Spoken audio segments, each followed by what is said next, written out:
The perpetual aroma of stale coffee and raw ambition was the background music of my life. For 22 years, this city had been my everything, my playground, sure, but mostly my cage.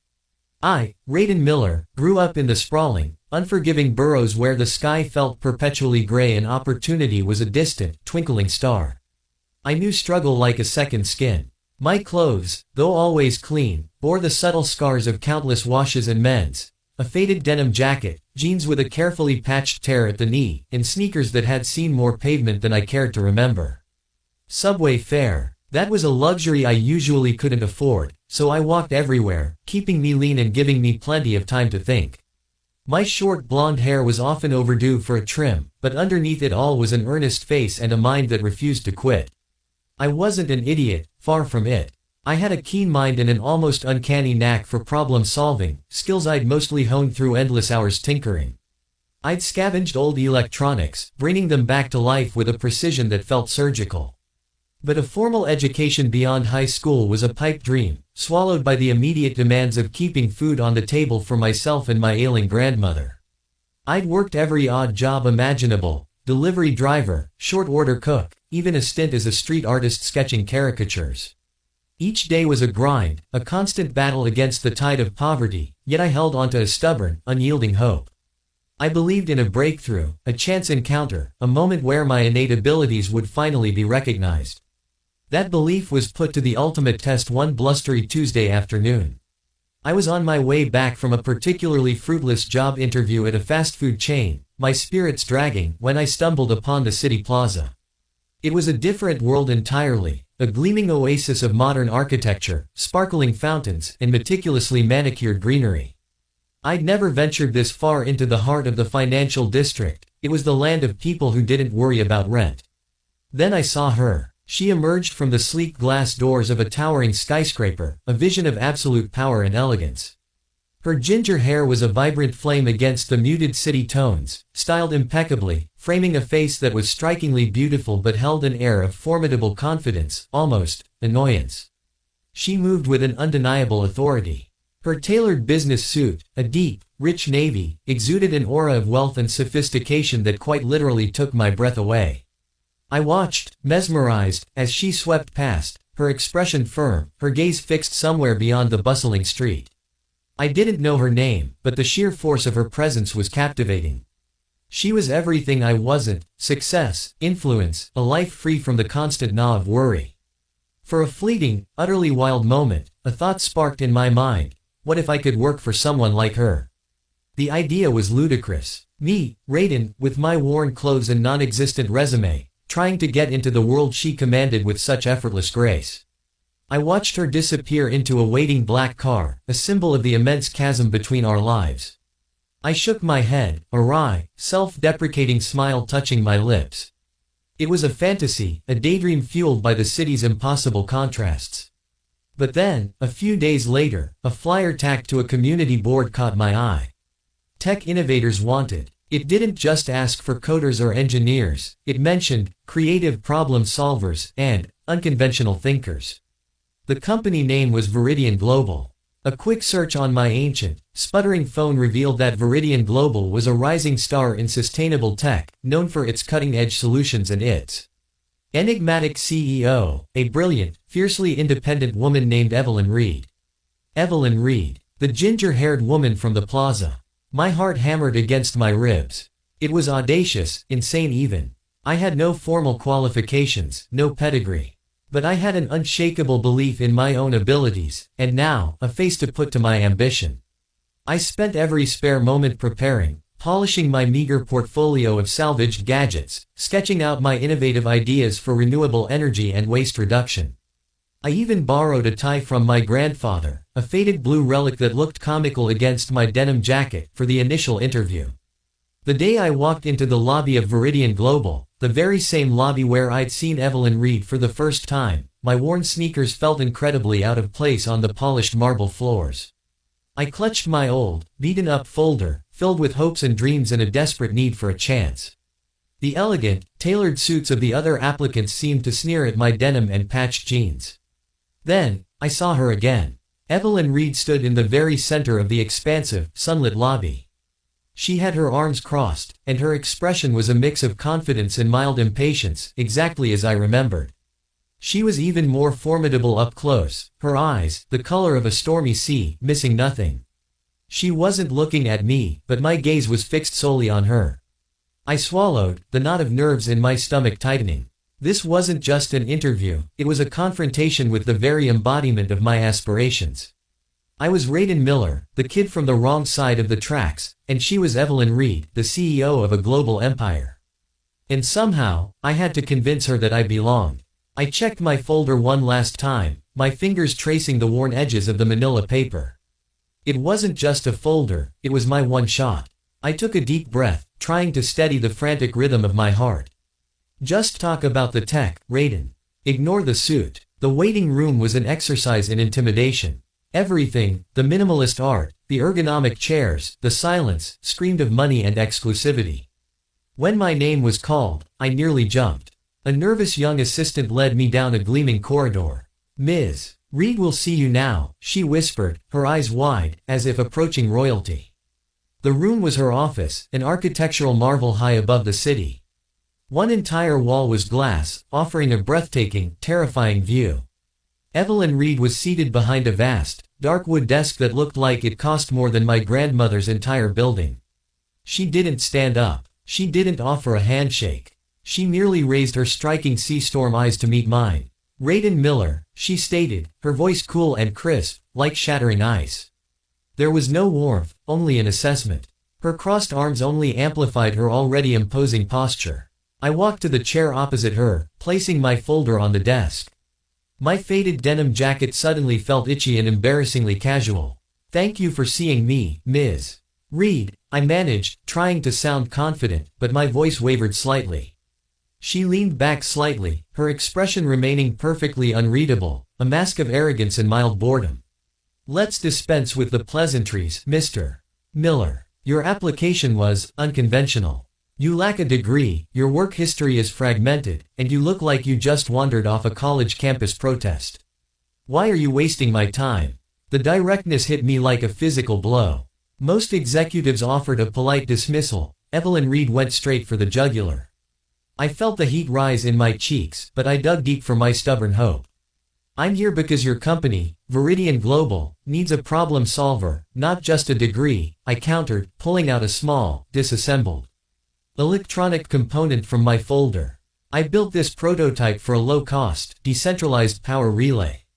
It can boost efficiency in residential solar grids by 15% using materials that are 70% recycled." I taught myself circuit design, not in a classroom, but by necessity. I talked for 5 minutes, detailing the specs, the potential cost savings, and the environmental impact. I put everything I had into that presentation, my passion, my years of secret work. Evelyn listened, completely silent. Her finger tapped a slow, precise rhythm on the desk, an infuriating habit that made me doubt every word I said. When I finished, the silence stretched, heavy and suffocating. "It's amateurish," she finally said, her tone flat. My heart sank. "The design is crude, the execution is messy, and your presentation is poorly rehearsed." She paused, then delivered the final, crushing blow, her face betraying a subtle flash of what I recognized as annoyance, the same look she'd had in the plaza. "You need to understand, Mr. Miller, that my company operates on a global scale. We don't hire people based on charming street hustle or potential. We hire results. You are clearly passionate, but frankly, you don't belong here." Her words were harsh, yet as she spoke, something flickered beneath her stern exterior. Her grip tightened on her forearm, and her eyes, though dismissive, held a certain nervous intensity. I could almost see the rigid control she maintained over her posture, a control so tight it felt brittle. It was the stance of someone building a wall, not just presenting a point.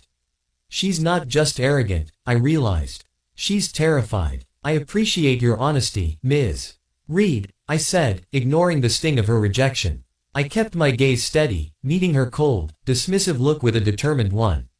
"But you're wrong. I belong wherever the hardest problems are. You're trying to project an image of perfection, of having all the answers. But I know Viridian Global is facing a bottleneck with the African distribution grid project, a problem that's costing you millions.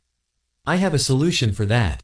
The mention of the African project, a highly confidential internal issue, made her eyes widen fractionally.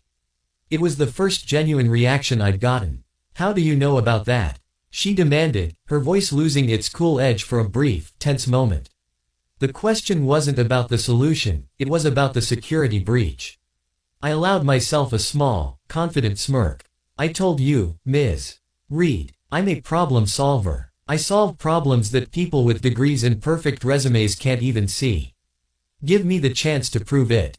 1 week, no salary. If I fail, I walk away. If I succeed, you hire me." Evelyn stared at me. Her mouth was set in a tight, angry line. She hated my audacity, my confidence that she herself had so much trouble projecting.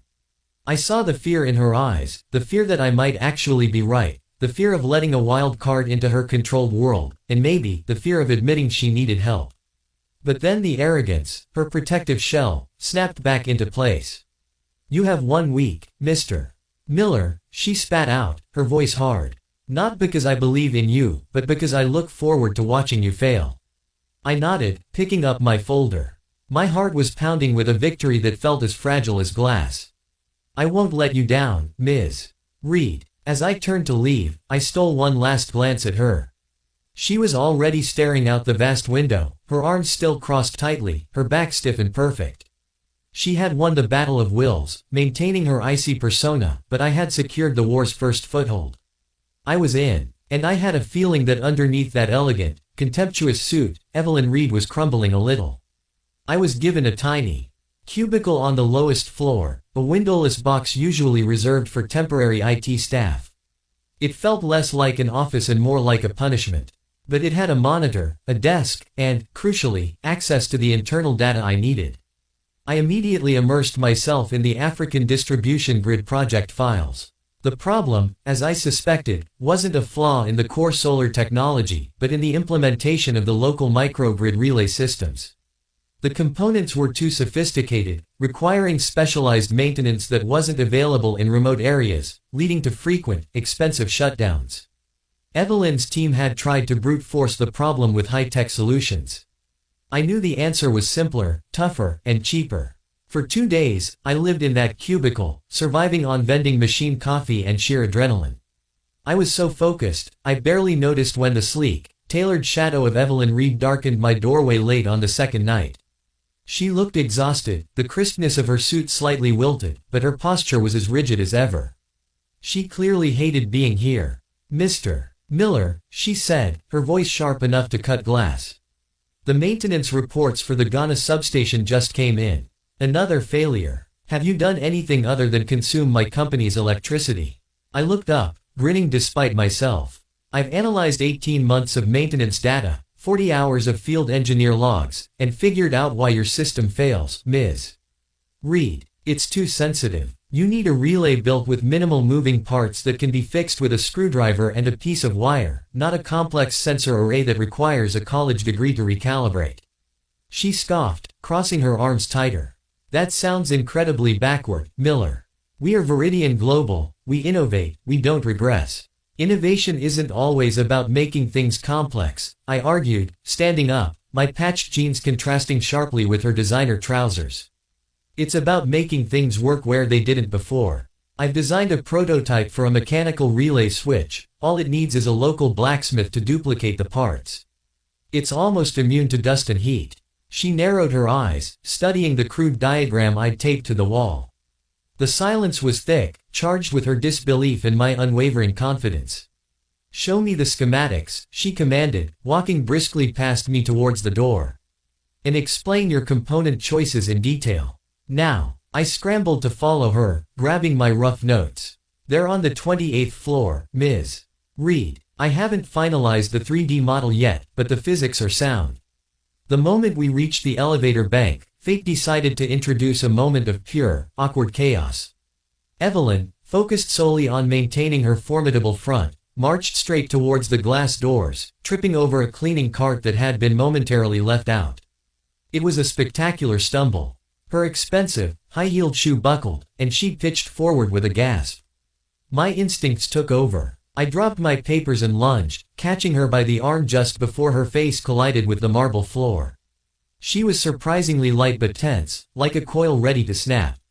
I held her for a moment, her expensive suit fabric rough against my worn denim jacket. "Are you okay, Ms. Reed?" I asked, my heart hammering from the near disaster. She shoved herself upright, pulling away as if my touch burned her. Her face was flushed crimson, a color that rivaled her hair. The arrogant CEO mask had completely dissolved, replaced by pure, mortified humiliation. "Don't touch me," she hissed, her voice barely a whisper, not out of anger but sheer embarrassment. She tried to take a step, wobbled, and looked down to see that the heel of her designer shoe had snapped clean off. It was a disastrous scene. The CEO of a multi-billion-dollar company, standing lopsided in a deserted lobby at 10 p.m., her carefully constructed image literally broken. I fought back a laugh, knowing it would be my immediate termination.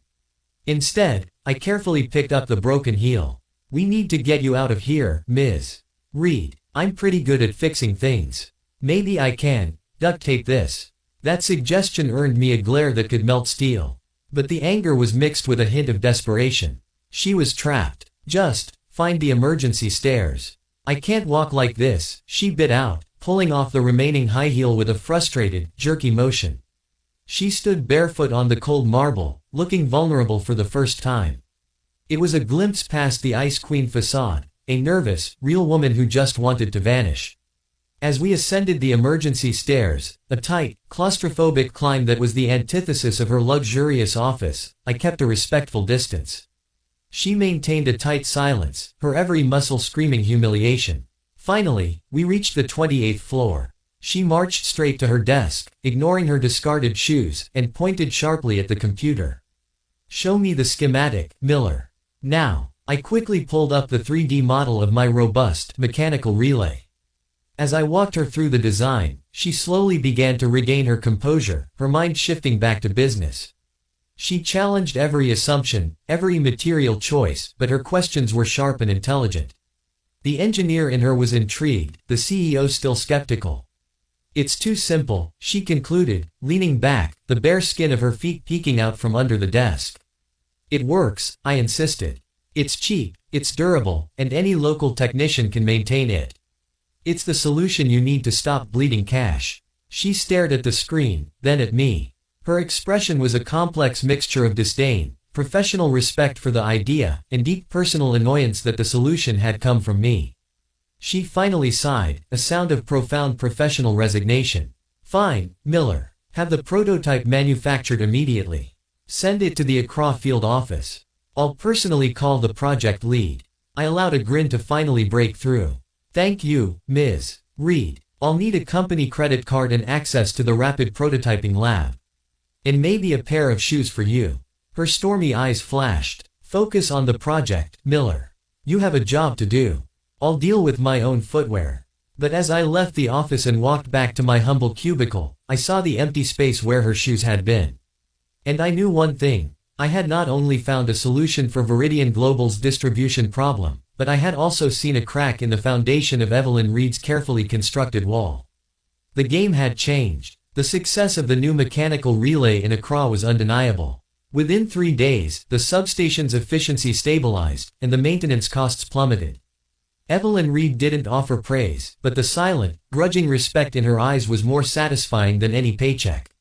I had earned my place, even if my salary was still being negotiated, a negotiation I was now enjoying, knowing she needed me more than she let on. My week was up, and I was officially hired as a special projects consultant, a fancy title for the guy who fixes the things everyone else breaks. I kept my little cubicle, but I had earned the right to occasionally stalk the higher floors, delivering my low-tech, high-impact solutions. One Tuesday morning, I was heading into the main conference room to present a new waste-to-energy design when I saw him, Sasha Volkov. He was the perfect antithesis to me, impeccably dressed in a custom, European-cut suit, hair-styled with expensive precision, and an air of effortless, international authority. He was laughing easily with Evelyn by the elevators, and it wasn't the distant, formal laugh she usually reserved for partners.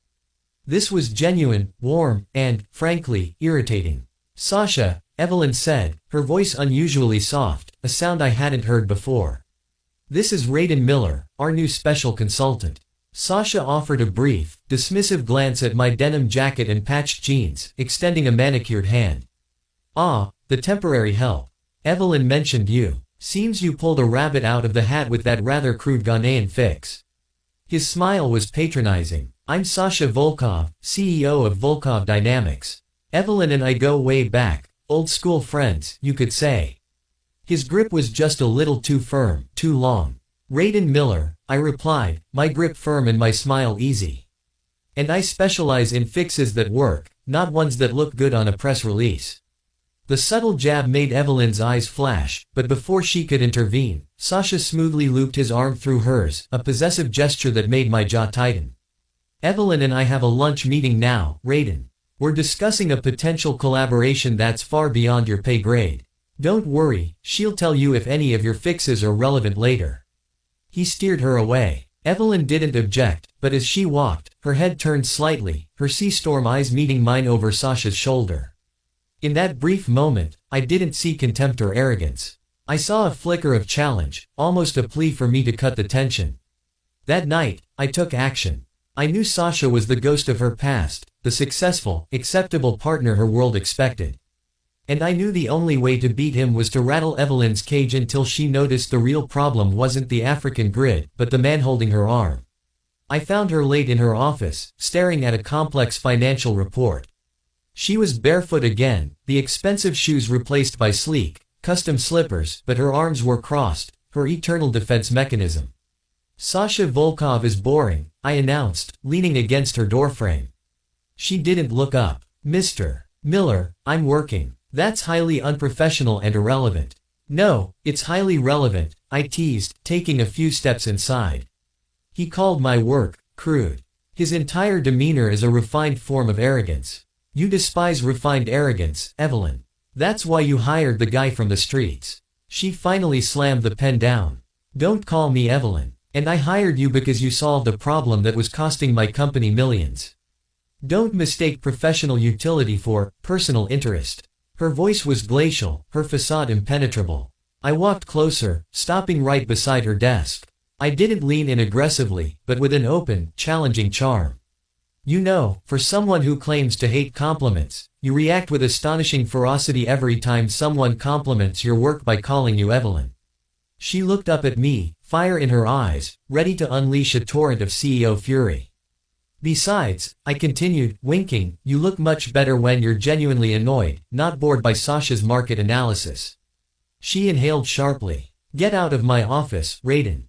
I have to warn you, I said, ignoring the demand, my voice dropping to a low, playful tone that made her breath hitch almost imperceptibly. I'm going to keep calling you Evelyn until you smile.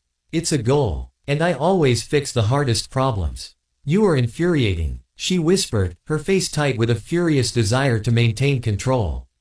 It was a victory. I had cracked her veneer without a hammer, just a feather. I know, I said cheerfully. But you wouldn't have it any other way. Now, before I leave, I have one more question about Sasha.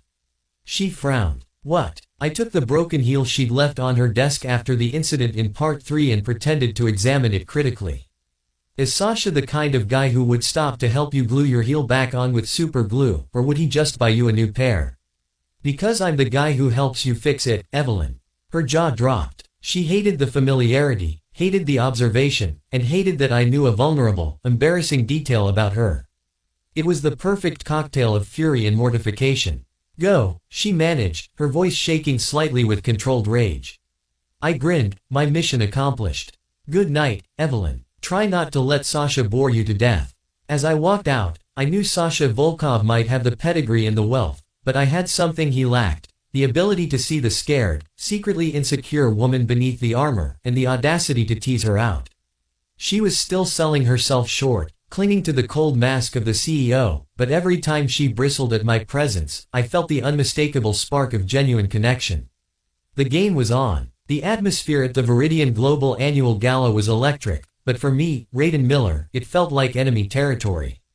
My single, slightly frayed suit, a hand-me-down from a charity shop, looked woefully out of place amidst $1,000 tuxedos and glittering gowns. The entire night was a pageant of wealth, and at its center was Evelyn Reed. She was breathtaking. Her dress, a sharp emerald green, was tailored perfection, highlighting her fiery hair and her formidable posture. She looked every inch the untouchable CEO. And, of course, she was rarely alone. Sasha Volkov was glued to her side.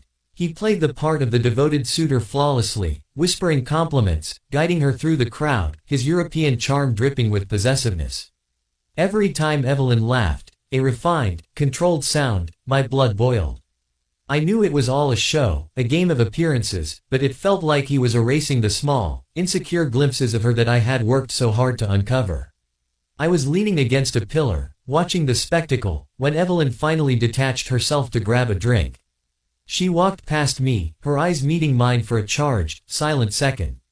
"Mr. Miller," she said, her voice cool and detached, as if commenting on the hors d'oeuvres. "I see you managed to rent appropriate attire. Try not to spill anything on the carpet." It was a classic Evelyn dismissal, rude, arrogant, and designed to put me firmly in my place. But beneath the ice, I saw the familiar tight set of her jaw. She was tense, performing for the room. "It's a vintage original, Evelyn," I countered, my eyes dancing with mischief.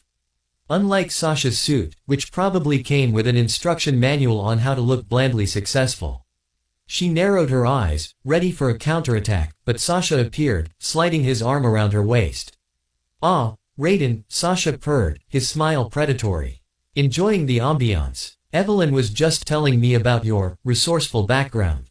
It's fascinating how far sheer luck can take a person."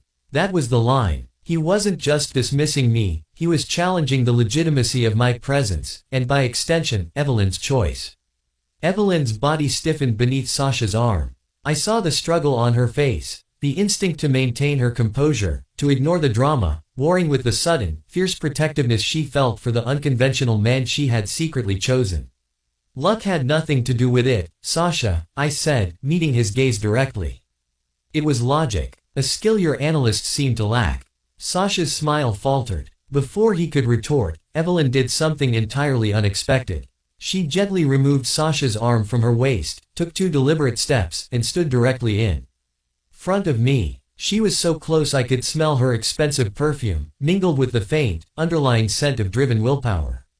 "Raiden Miller," she stated, her voice projecting just enough to silence the immediate area, all business and bone-chilling CEO authority. "The technical report for the new Asia-Pacific expansion is due next week.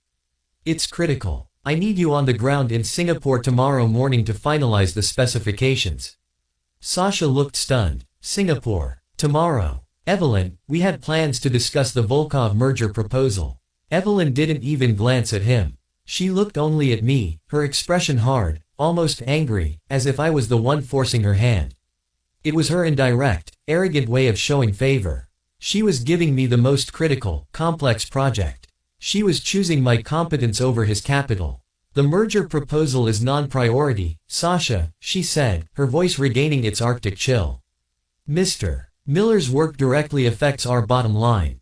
And I expect results, Miller, not excuses. Fail, and you're back to the ghettos." It was the most insulting promotion I had ever received. And it was proof that her heart, or at least her highly analytical, success-driven mind, belonged to me. The insult was just her defense mechanism flaring up. I knew exactly how to play this. I leaned in, my voice dropping, ignoring Sasha's furious glare. "Failure isn't in my skill set, Evelyn," I whispered, holding her intense gaze. I allowed my hand to gently brush the silk of her sleeve, a completely unprofessional, intimate gesture. "I'll be on the first flight. But a word of advice, while I'm gone, try to find a suit for Sasha that doesn't scream, 'Mama's boy.'" I winked, pulled back, and walked away. Behind me, Sasha was spluttering. "Evelyn, you can't be serious. He's an amateur." Evelyn, now completely composed, lifted her chin. She watched my retreating back, and for a fleeting, beautiful moment, I saw a subtle, private smirk touch her lips. The arrogance was still there, but it was now protecting us. "He's the best I've got, Sasha," she said, her voice cold and final.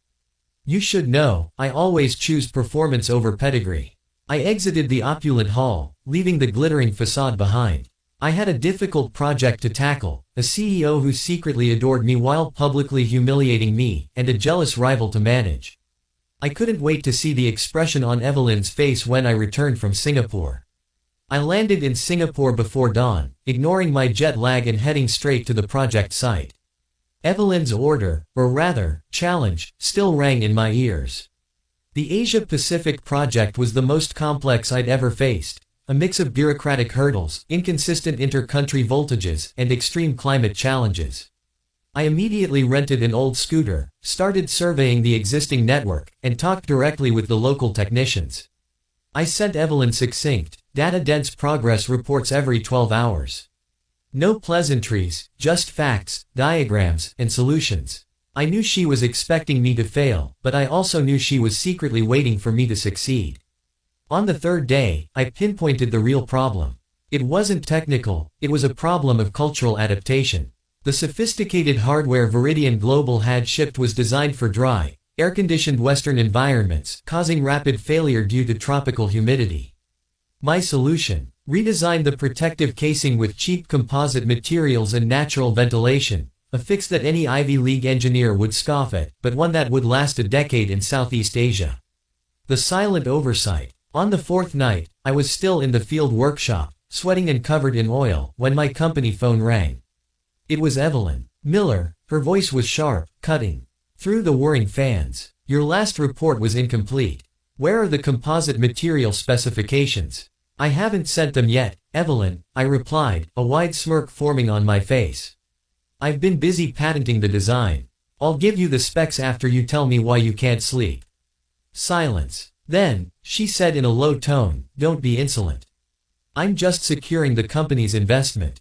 I have to face a doubtful board of directors led by Sasha. Of course, I said. Because you staked your credibility on a street hustler.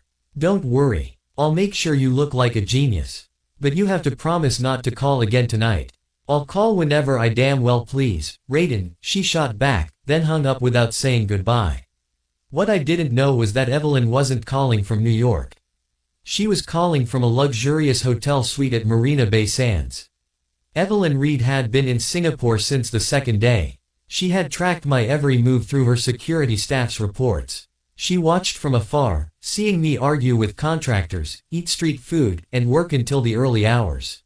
She saw my passion, my ingenuity, and, most importantly, my unwavering loyalty to the solution. Every time Sasha Volkov sent a cynical message or called with a merger offer, Evelyn just looked at my sweaty face on her CCTV screen, and her doubt vanished. That night, after she hung up, Evelyn walked onto her suite's balcony. Below, in the distance, she could see the faint light from my makeshift workshop. She wasn't just observing her project, she was observing me. She saw me as a professional challenge, but also as the only person who dared to see the fragility beneath her expensive suit. She had had enough. Her arrogance and self-control, the shield she'd built since her teenage years, felt suffocating. The cracks in the armor. The next morning, I was on the hot, dusty construction site. Suddenly, a sleek black limousine turned and stopped. The door opened, and out stepped a figure both stunning and out of place, Evelyn Reed. She was wearing a crisp white linen suit, which immediately started to collect construction dust.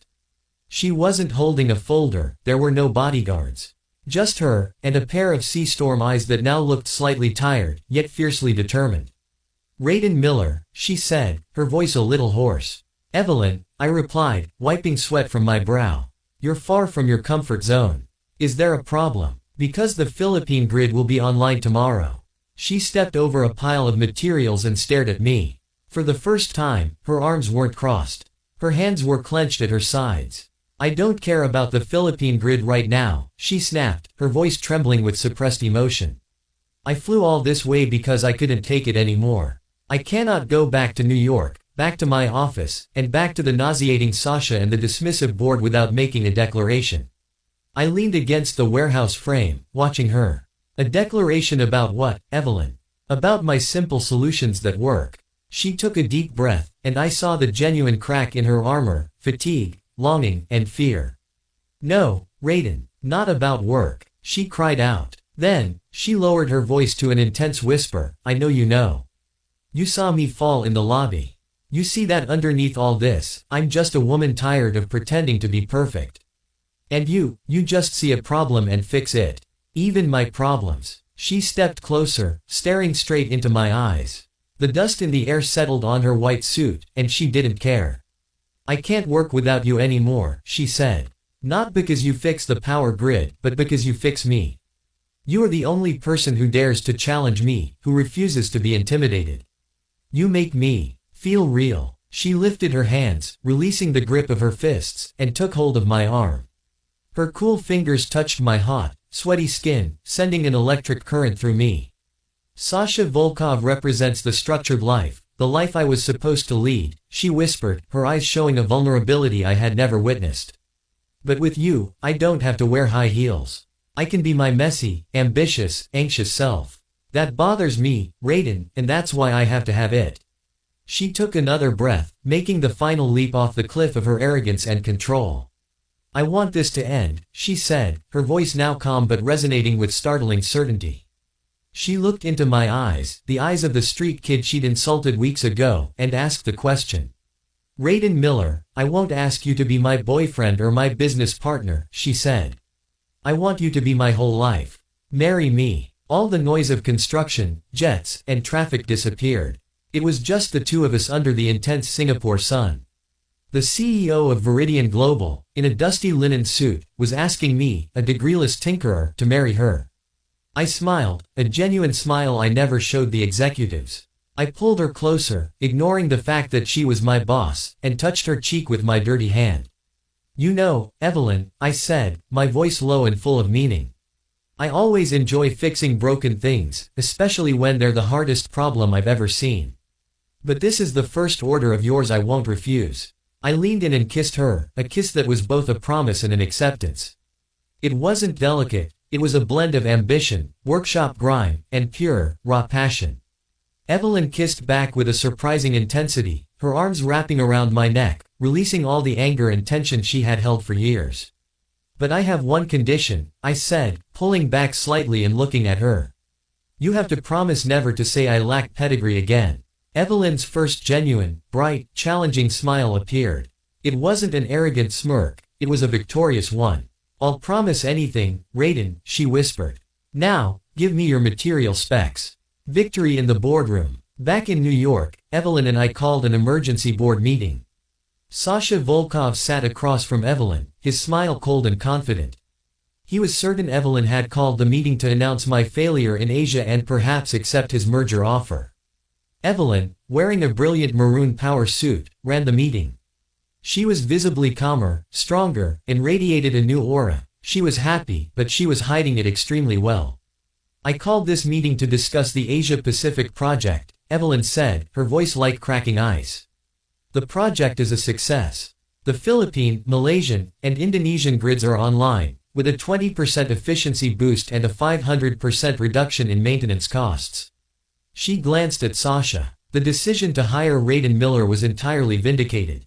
Sasha smirked. Wonderful, Evelyn. Now let's return to the more serious matter, the Volkov Dynamics merger. We can provide the stability and pedigree that is lacking. No, Evelyn cut him off, her voice flat. We will not return to that matter. She placed two objects on the marble table in front of her. The first was the rough composite protective casing I designed, the second was a glittering diamond resting in a black velvet box. This, Evelyn said, pointing to my casing, is the practical, crude, and brilliant solution that saved Viridian Global millions. This, she said, flipping open the velvet box, is my promise to the man who made it. Evelyn took the diamond, and slipped it onto her ring finger, where it looked perfectly at home. Gentlemen, I am making two announcements today, Evelyn stated, looking directly at the now pale Sasha. First, I am rejecting the Volkov Dynamics merger proposal. Second, Raiden Miller and I are getting married. The ensuing silence was utterly satisfying. Sasha Volkov, the international pedigree, the rival, and her ex-boyfriend, had been defeated completely and humiliatingly. He didn't just lose the merger, he lost his woman, to the man he called, temporary help. He has nothing, Evelyn. Sasha stammered, his voice laced with furious disbelief. He has no education, no capital. What can he possibly give you? Evelyn crossed her arms, not as a defense this time, but as an assertion of dominance. She glanced at the diamond and then at me, who had just walked in and stood casually beside her, wearing my denim jacket and patched jeans. "He gives me the truth, Mr. Volkov," Evelyn said, her eyes shining with challenging pride and love. "He gave me the solution to the hardest problem in my life. He gave me the one thing you never could, himself." I grinned at Sasha, extending my hand. This time, Sasha didn't shake it. "Congratulations, Evelyn," I said, ending the argument. "You chose the most effective solution. Now, let's go. I need to rewire the house alarm system to filter out all of Sasha's things that were once in there." Evelyn stood up, smiled, and took my hand. She no longer maintained her distance, she embraced me. We walked out of the boardroom, leaving a red-faced Sasha in absolute defeat. Raiden Miller, the kid from the Burrows, was going to marry the billionaire CEO. We were the perfect mismatch, and that's what made us perfect. That night, on her office balcony, overlooking the city, we planned a wedding that, like my tech solutions, would be simple, honest, and unconventional. I had won the war.